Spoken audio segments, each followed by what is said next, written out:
Hello YouTube, this is Bruno. Having built a mega copper farm in my last video, and of course here on the Hemisphere Survival server, I think it's time to think about copper aging. And I did build a copper aging machine quite a while ago. I will link the video in the description, of course. But this thing was a bit clunky, not really space efficient. The TNT duper, I reworked that off camera using the tethered flying machines by Borcon, but still it's also a bit clunky. There are some aspects that I like about this machine, but I think it's time to design something faster, something better. So of course we'll have to start by taking down this copper aging machine here.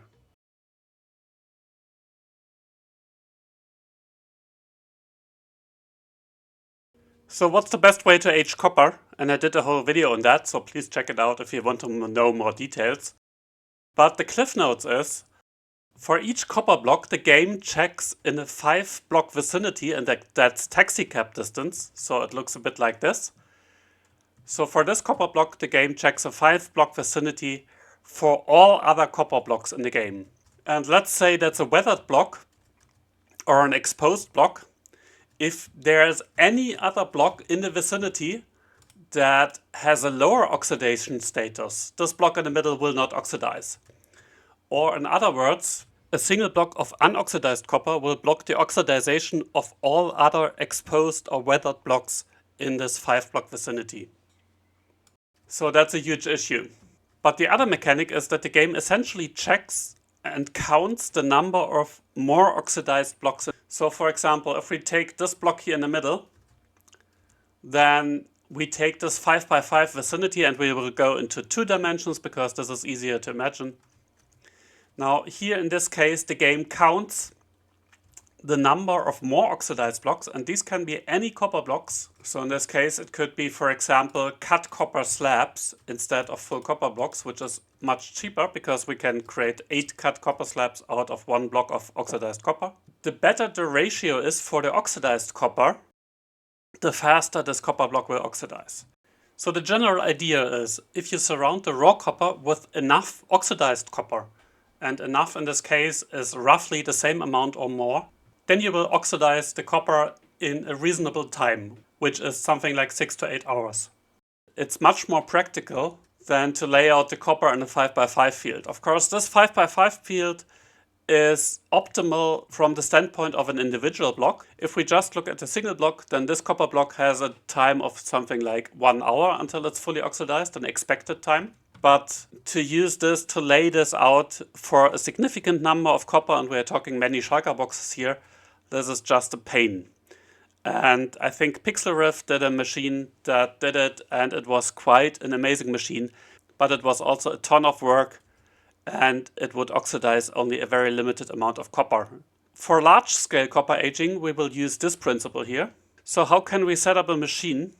And there's the evolution of my copper aging machines.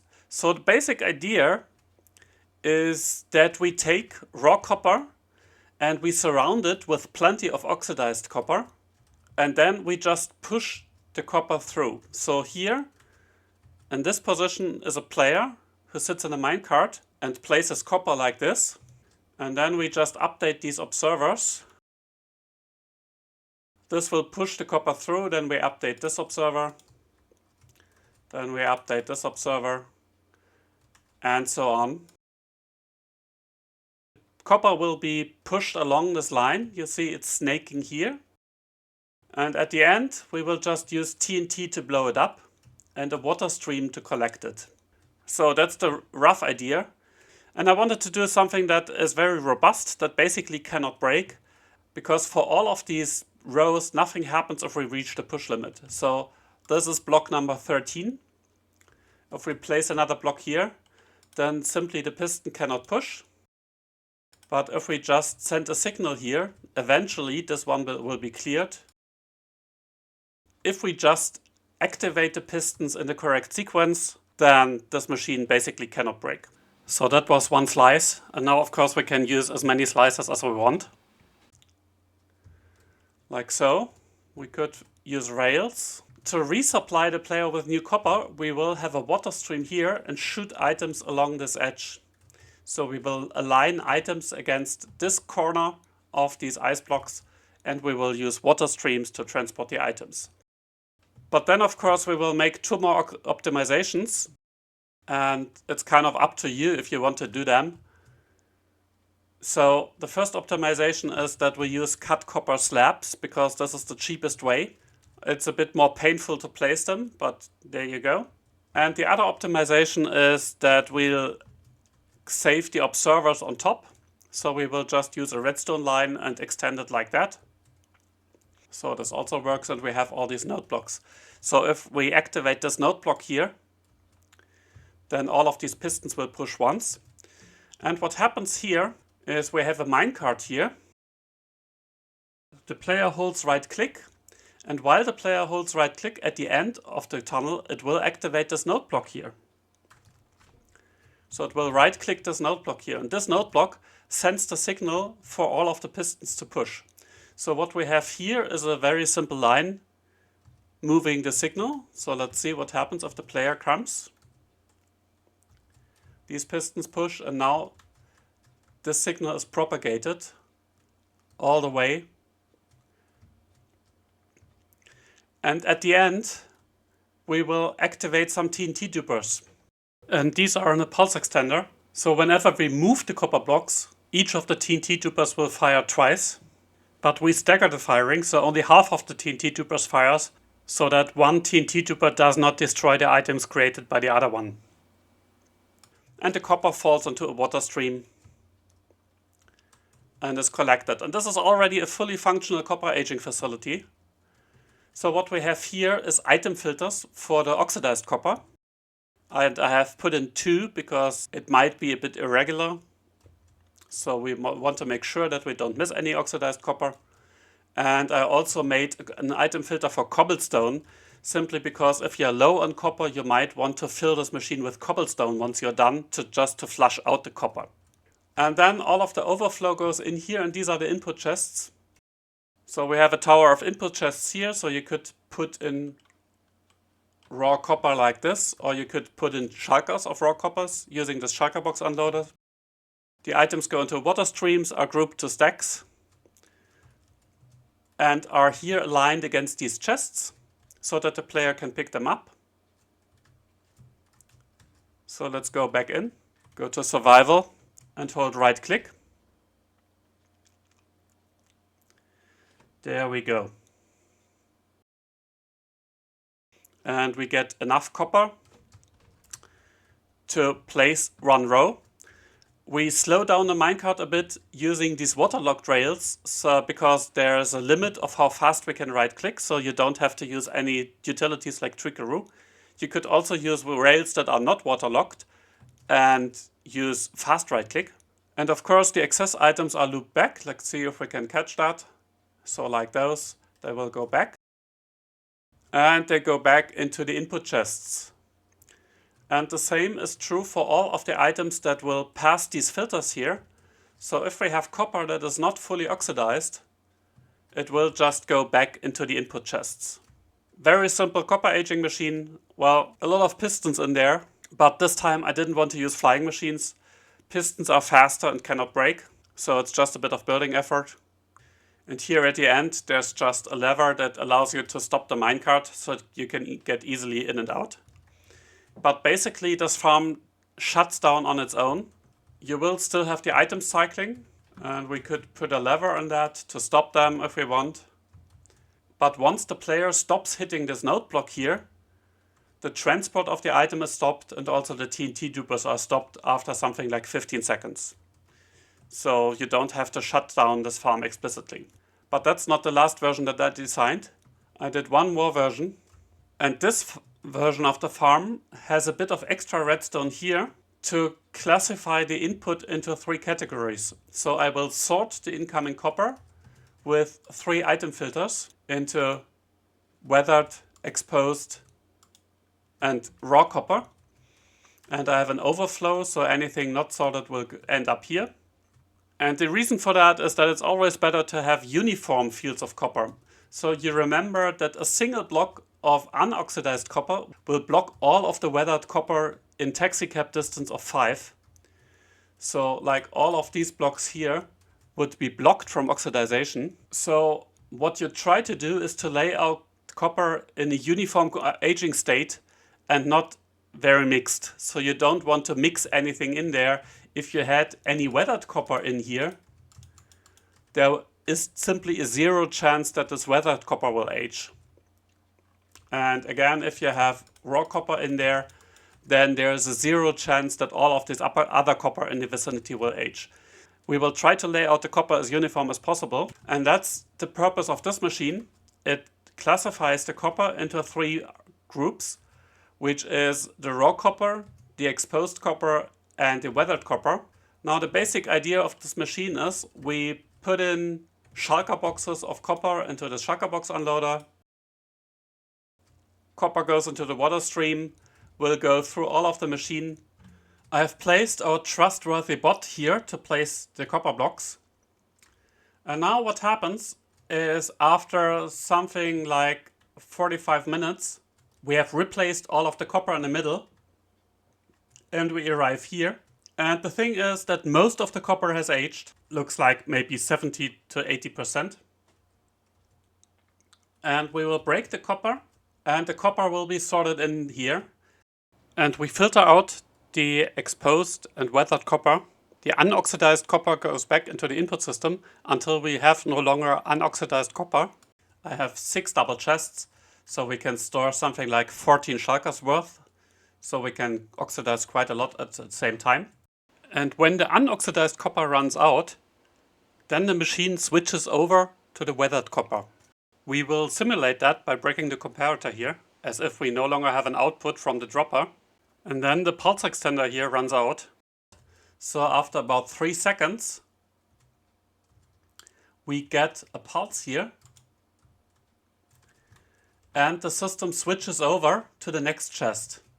So now we get the exposed copper. Once all of the exposed copper is placed, again the pulse extender will run out and the system switches over to the weathered copper. And once the weathered copper runs out, we go back to the unoxidized copper because there might still be a few blocks in there. So this little circuit here, it's not a lot of redstone. We just, if the pulse extender runs out, this redstone torch will activate, which activates this piston pushing this observer. This activates this node block. You can also activate the node block by hand.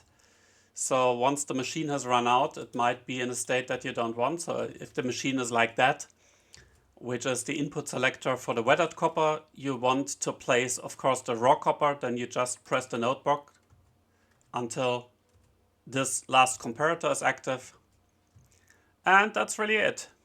So the instructions to use this machine is you just fill in the copper either as shulker boxes here, or you can just fill in the copper manually into these chests.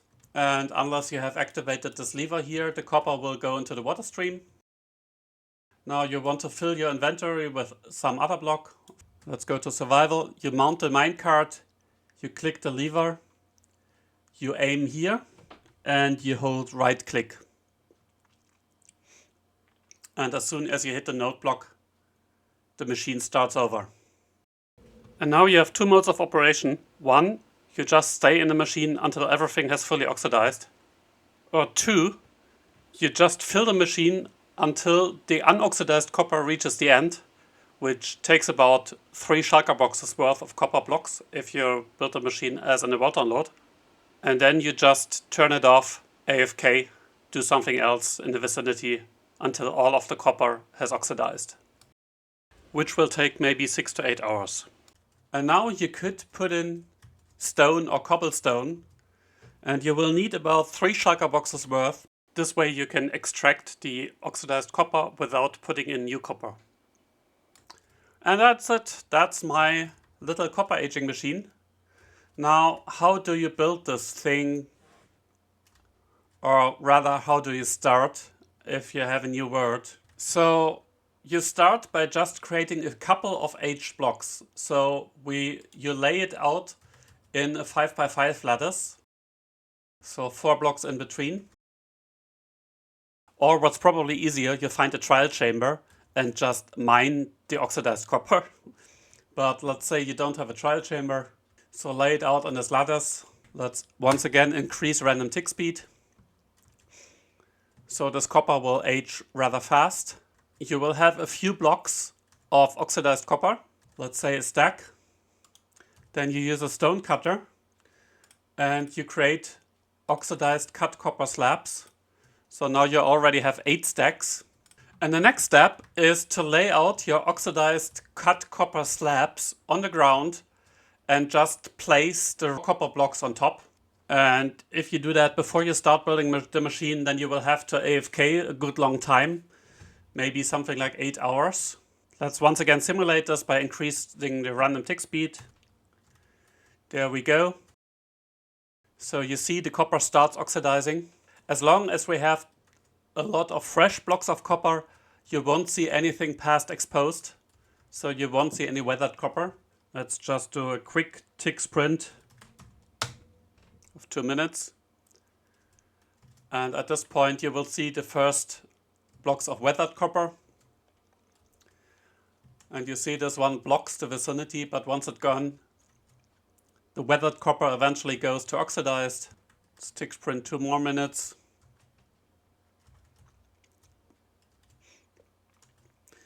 And there we go. You have converted almost everything in the field to oxidized copper. And now you can harvest the oxidized copper, turn it once again into oxidized cut copper slabs. And then you will have almost enough to fill the machine. You can of course modify the size of the machine. You can take more or less columns here. So here you see how you can extend the redstone if you want to make the machine wider. And of course you can always make the machine smaller. And you can decrease or increase the number of turns that the copper makes in this machine here. And of course you don't need that amount of oxidized copper slabs. The oxidization will be a bit slower. Now the machine will totally work if you use less oxidized copper slabs here. For example like this. You could even have the slabs only on one side and build the machine like this. This will still work. The copper will oxidize a lot slower, of course. Just put in as many oxidized slabs as you have. Then fill the machine with unoxidized copper, AFK for a good long time. Then you will have enough oxidized copper to create the remaining oxidized slabs. Now there are a few notes. There is a rather small chance that you will lose some copper blown up by the TNT duper. So what could happen that randomly this block is blown up, this block isn't, and some item ends up here. And this would be blown up by the next TNT blast. Now the rates at which you lose copper are something like 2% if you run the machine until all of the copper is oxidized. And maybe 0.5% if you just fill the machine with copper and let it oxidize for a few hours. You could perhaps improve the rates a little bit by making these TNT dupers higher, have them 80 blocks over the copper and move them closer to the copper, I don't know. But to me, 2% is fine. I have a fast copper farm. Of course, you could funnel this copper into a true blast chamber, which would once again increase the complexity by a lot. I'm not sure if that's worth it. I wanted to keep these machines as simple as possible, and I also wanted to make the machine rather compact, and I'm quite happy with the result. Now, what are the components that I use? The TNT dupers are by Mercury and were presented in a video by Scorpio, which I will link in the description, of course. TNT duper works by giving these observers a pulse, then it will dupe once. And I made it in a way that the TNT duper will always land on some block that cannot blown up. Of course, you could also use obsidian here instead of the crying obsidian. The shulker loaders are by Glotz. And this shulker unloader is by Summers the Sage. That's my little copper aging machine. I will now build this on the Hemisphere server. And let's see that I put the copper from my farm to good use. And the machine is done here on the Hemisphere server. Went fairly smoothly. I'm about to give it the first fill of unoxidized copper. Now I may have gone a bit overboard with the amount of oxidized copper slabs that I put in here. So maybe we don't need that many. So I created a kind of cheap version of the oxidizer, which I will include in the world download and also as a light medica, which uses a lot less oxidized cut copper slabs. Now the farm works exactly the same. If you just want to swap out the copper, you will just hit this lever and start the minecart and run it as fast as possible. However, if you want to use this farm in continuous operation, I added an etho clock here that will start the minecart a bit less often, runs every 90 seconds or so. We want to make sure that most of the copper that we have filled in has oxidized one stage, once it reaches the TNT tubers at the end. And since the oxidization is slower, we also need to pre-fill it slower. But once again, if you just want to swap out the copper once, just use this lever and use pre-fill at the fastest pace. And of course, once you have oxidized your first copper in the machine, you can always add more cut copper slabs, as many as you like. The first batch of copper is in, machine is done, I'm done for today. Thanks for watching, leave a like if you want to see more content like this. Please subscribe so that you don't miss any of my videos, and see you next time. Bye bye!